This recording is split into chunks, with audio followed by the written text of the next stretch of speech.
সুন্দর করে বল করান দেখি। হ্যাঁ আপু সুন্দর করে বল গড়িয়েছে।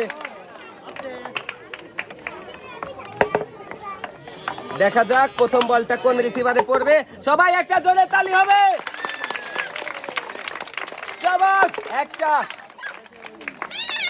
দেখা যাক বল আসছে কোন রিসিভারে পড়বে। শাবাশ দুইটা।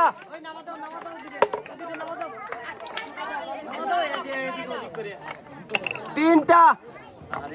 আরো একটা বল রয়েছে দেখি কোন রিসিভারে পড়ে। শাবাশ চারটা বল রিসিভারে বাঁধিয়েছেন আপু।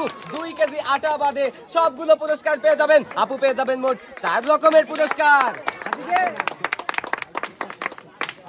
আপু পুরস্কার হিসাবে পেয়ে যাচ্ছেন 2 কেজি ডাল, 2 কেজি চিনি, 2 কেজি পোলাও চাল, রয়েছে আরো 2 লিটার সয়াবিন তেলের বোতল। পুরস্কারের সাথে আপু পেয়ে যাচ্ছেন আরো একটি অ্যাক্টিসেভ সাবান।